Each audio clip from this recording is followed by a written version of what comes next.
George Washington was chosen first president of the United States. Here's a picture of good old George. You've all seen that picture before, right? Now, George Washington, did you know that in his last address to Congress, this is his farewell address, he's trying to say, this is what's important to me. He says this.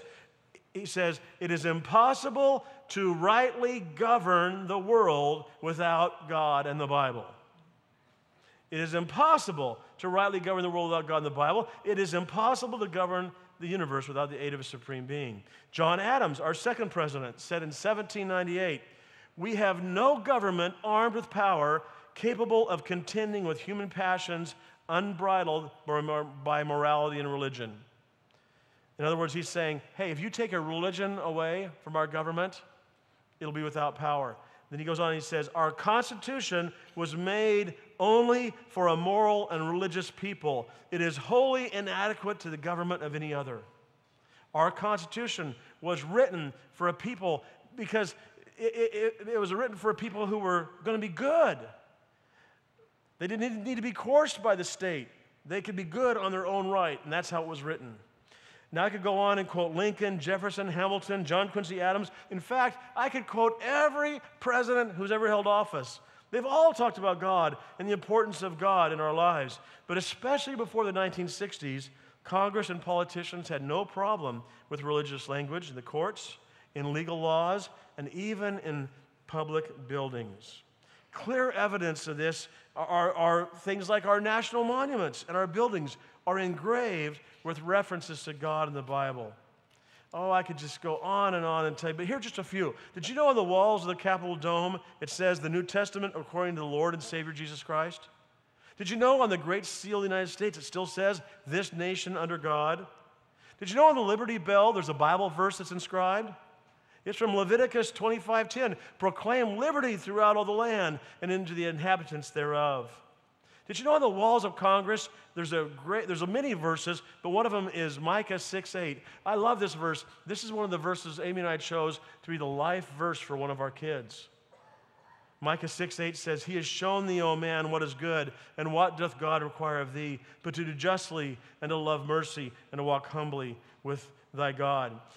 How many of you have been to Washington, D.C. and have seen the really tall, thin Washington Monument? Raise your hand if you've seen that.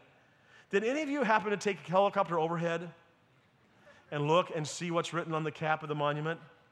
On the cap of the monument, on the metal cap of the monument, the Washington Monument, it says, praise be to God. I guess they figured God alone would see that, and they wanted God to know that they were praising him. And lining the stairwells up to Washington Monument are numerous verses.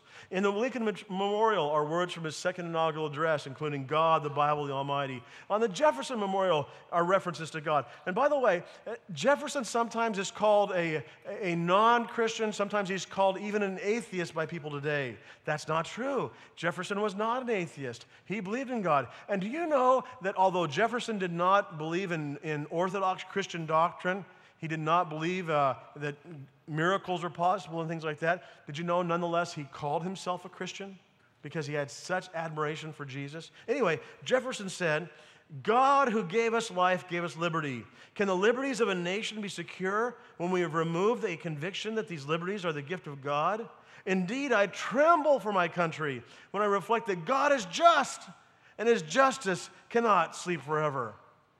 That does not sound like the words of an atheist or a deist. On the Supreme Court building, there are several scriptures that include the Ten Commandments. Several sculptures, excuse me. Now, the Supreme Court has said you cannot display 10 Commandments in a public building, right? But did you know what's on the Supreme Court? Sculptures depicting the 10 Commandments. Inside, and this is the one that sort of kills me the most, inside both the House and Senate chambers are inscribed the words, in God we trust. Here's just one example. This is a picture of the podium in the House chambers. Now there's a similar inscription in the Senate chambers. But there, what's it say right over the podium, right over the flag? What's it say? In God we trust. In God we trust. Now does that scene look vaguely familiar to you?